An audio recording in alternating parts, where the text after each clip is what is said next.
Assalamualaikum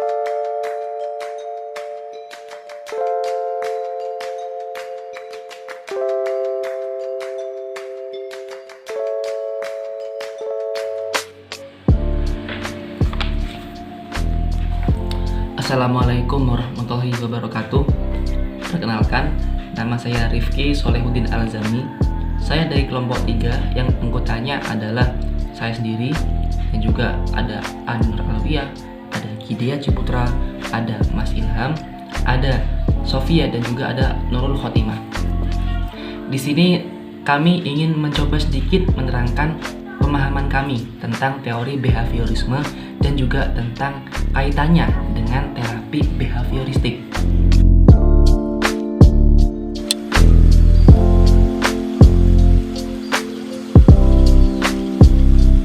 Teori behaviorisme merupakan teori perkembangan atau pembentukan perilaku manusia yang dapat diukur dan dihasilkan oleh tanggapan terhadap suatu rangsangan. Teori ini tidak percaya bahwa manusia lahir dengan membawa warisan keahlian ataupun bakat lahiriah, tetapi menganggap manusia itu bersifat mekanistik, yaitu merespon lingkungan dengan kontrol diri yang terbatas. Dengan ini bisa dikatakan bahwa kualitas dari hasil proses perkembangan manusia itu tergantung dari bagaimana ia belajar terhadap lingkungannya. Jadi, bagaimanapun bentuk perilaku manusia itu tergantung dari bagaimana ia belajar dan bagaimana ia menanggapi rangsangan dari luar. Selain itu, ada tokoh-tokoh yang membesarkan teori behaviorisme ini, seperti contohnya Ivan Pavlov, lalu juga ada Skinner, ada juga Albert Bunduran dan lain sebagainya, banyak sekali. Lalu selain dari teori behaviorisme ini, juga ada terapi behavioristik. Mengapa terapi behavioristik diberikan? Karena kontribusi terbesar dari terapi behavioristik ini adalah bagaimana kita memodifikasi perilaku melalui rekayasa lingkungan sehingga terjadi proses belajar untuk perubahan perilaku. Jadinya kita itu merekayasa lingkungan kita sehingga untuk kita berusaha agar si klien dapat berubah perilakunya karena adanya rekayasa lingkungan tadi.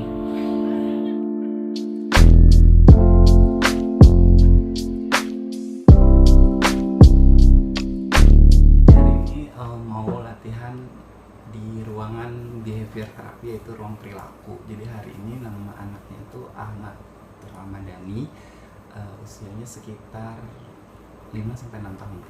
Jadi hari ini mau ada beberapa latihan. Yang pertama kita mau latihan kontak mata dulu, setelah itu baru instruksi mengambil dan memasang. Keep on watching. Bapak punya apa ya? Nih kita main pasang ini aja. Nih. Lepas.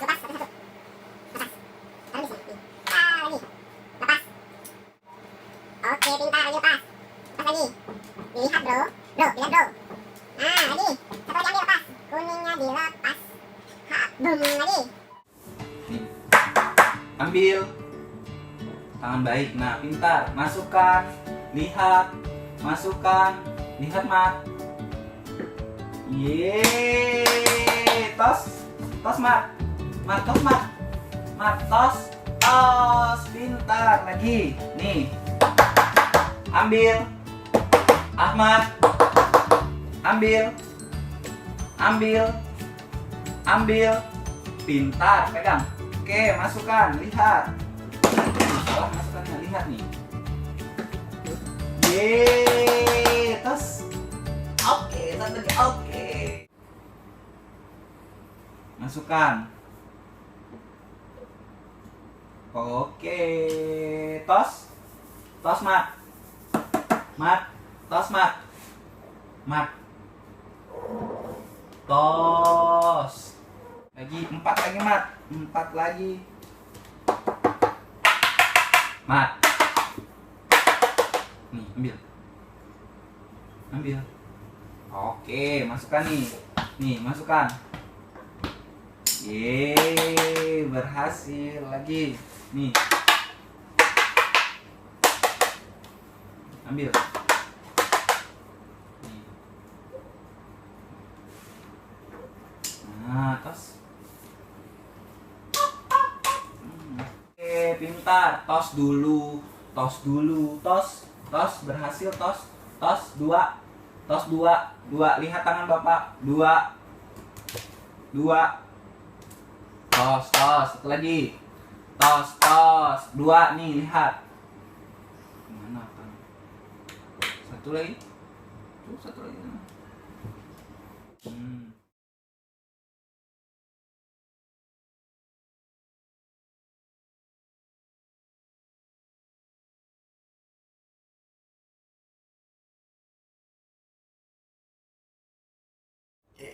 Sudah lihat tadi gimana latihannya, prosesi latihan. Jadi prosesi terapi di ruang perilaku itu seperti itu. Jadi tadi gimana anaknya udah kelihatan kan. Jadi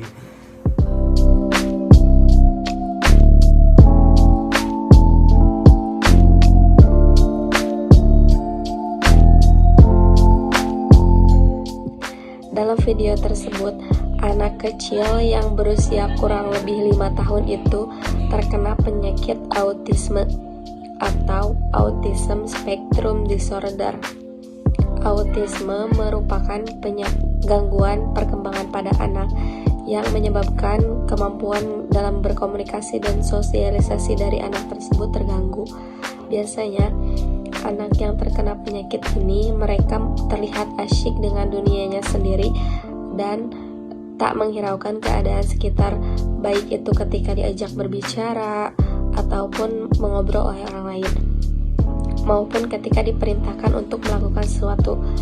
Namun anak yang memiliki penyakit ini meskipun terlihat beda dengan yang lainnya, terasa kurang normal, tapi dibalik itu pasti mempunyai kelebihan yang tidak dimiliki oleh orang lain.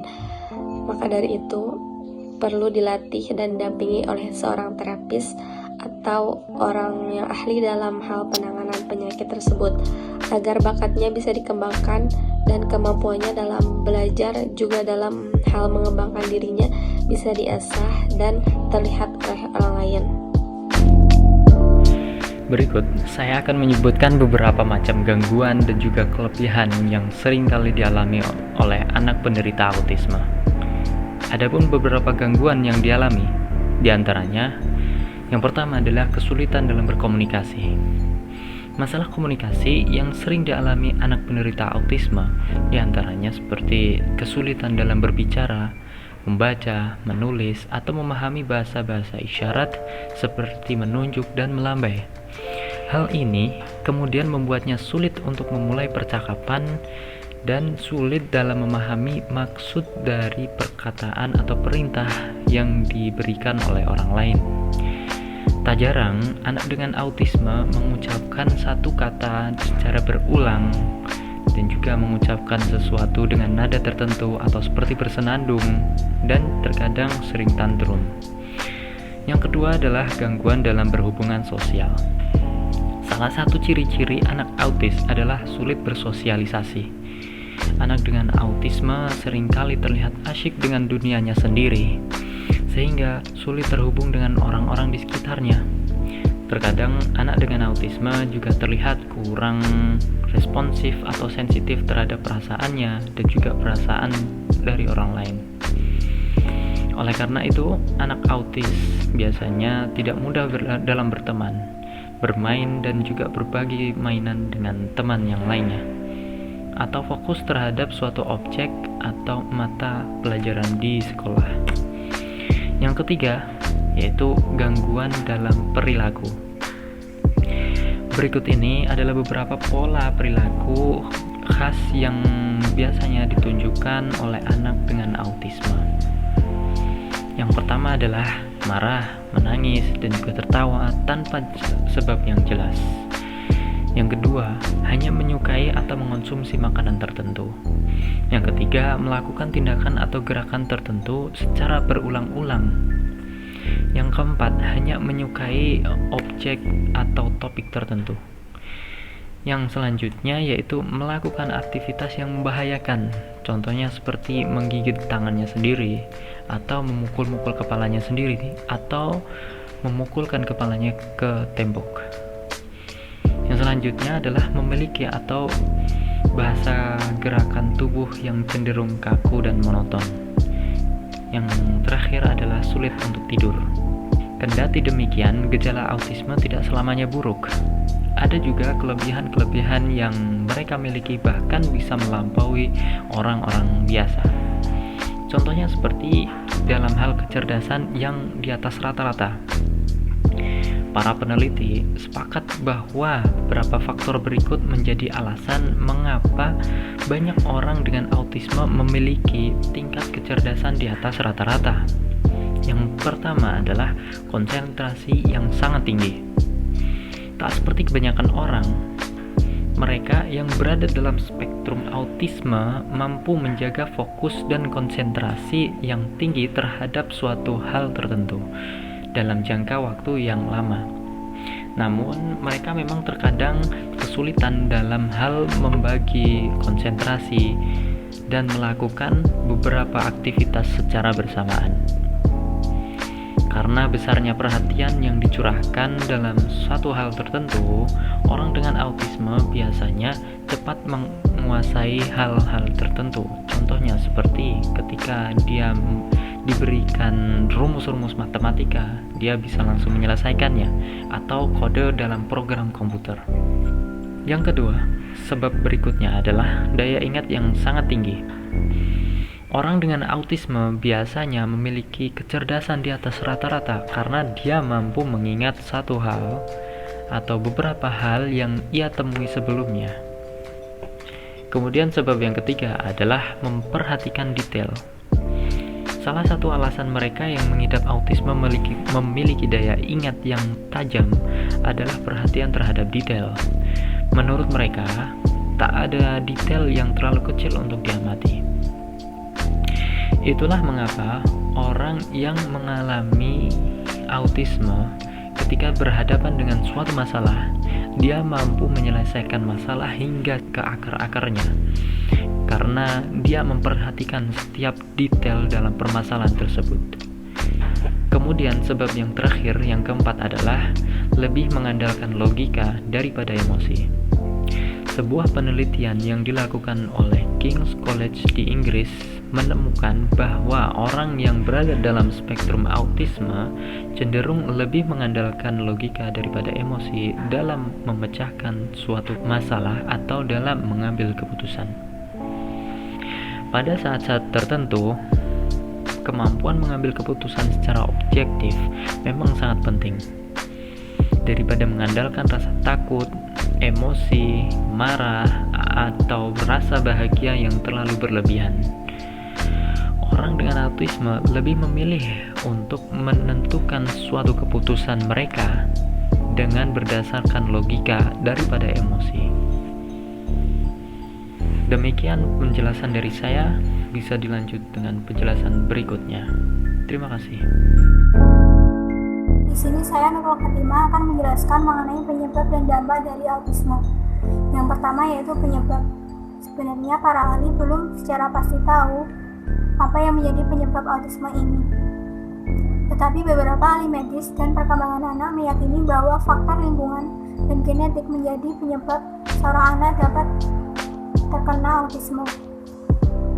Yang pertama yaitu faktor genetik. Ada bukti yang kuat yang menyatakan bahwa perubahan dalam gen dapat menyebabkan seorang anak mengalami autisme. Menurut National Institute of Health, keluarga yang memiliki satu orang anak autis akan beresiko lebih tinggi juga melahirkan anak autis juga. Kedua, obat-obatan. Bayi yang terkena paparan obat-obatan tertentu yang dikonsumsi oleh ibunya saat masih di dalam kandungan, itu juga menyebabkan seorang anak itu terkena autisme. Ketiga yaitu masalah perkembangan otak. Ketidakseimbangan neurotransmitter seperti dopamin dan serotonin juga dapat menjadi penyebab seorang anak mengalami autisme. Ketidakmampuan mengatur dopamin dapat menyebabkan masalah dengan kesulitan berkonsentrasi.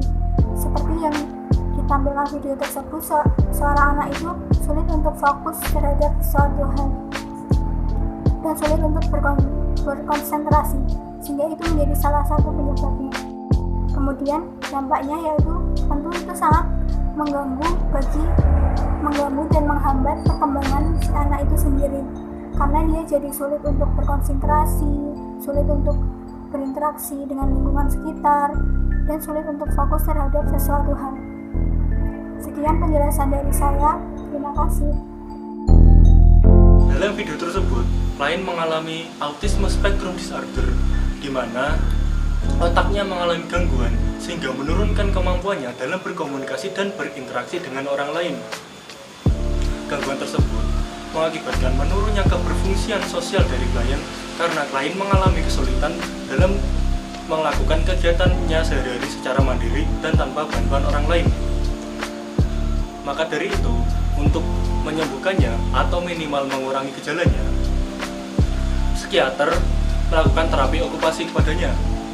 Terapi okupasi sendiri merupakan perawatan khusus dengan metode tertentu yang diperuntukkan untuk orang-orang yang berkebutuhan khusus yang mengalami kesulitan dalam melakukan kegiatannya sehari-hari. Dengan harapan, orang yang dirawat tersebut dapat melakukan kegiatannya sehari-hari dengan normal. Dalam video itu, psikiater melakukan terapi dengan cara melatih kontak mata dan konsentrasi dari klien dengan menggunakan medium mainan bongkar pasang. Psikiater menginstruksikan agar klien mengambil benda di tangannya dan diinstruksikan lagi untuk meletakkan benda tersebut ke tempat yang ditujukan. Dengan melihat dan mengambil benda tersebut, klien belajar dalam kontak mata. Dan dengan meletakkan barang tersebut ke tempat yang ditunjukkan, klien belajar berkonsentrasi. Terapi pelatihan kontak mata dan konsentrasi ini, bila dilakukan secara rutin, lama-kelamaan, titik fokus pada otak klien akan terbentuk. Dan di kemudian hari, bisa saja klien dapat berkonsentrasi secara penuh. Perkenalkan, nama saya Sofianul Iyakora. Saya di sini akan menjelaskan mengenai keterkaitan antara terapi dengan metode behavioristik.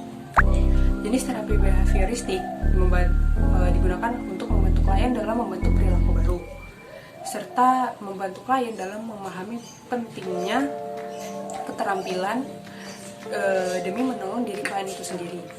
Dalam video ini, metode yang dilakukan yaitu metode operant conditioning serta metode classical conditioning. Di sini terapis dalam video terlihat memberikan reinforcement positif, yaitu reinforce sosial, seperti mengajak klien tos jika klien berhasil memasukkan bola ke dalam pangkal, dan tos itu sebagai bentuk reward yang diberikan. Selanjutnya, terapis juga memberikan prompts atau bantuan dalam bentuk fisik dan juga verbal. Dalam bentuk fisik, terapis memberikan sentuhan dan juga mencontohkan bagaimana cara memasukkan balok ke dalam pangkal kepada klien sehingga klien dapat mencontoh aktivitas tersebut dan melakukannya kembali. Selanjutnya, dalam bentuk verbal, terapis memberikan contoh kata singkat dan juga instruksi-instruksi kecil yang spesifik dan dilakukan secara terus-menerus agar dapat membantu klien menghasilkan respon yang diinginkan. Berikut yang dapat saya sampaikan. Terima kasih. Oke, tadi sudah dijelaskan tentang contoh gangguan, penyebab dan dampak, kemudian terapi yang diberikan, dan juga kaitannya terapi yang diberikan dengan behaviorisme. Semoga bisa bermanfaat dan terima kasih sudah menonton. Bye-bye.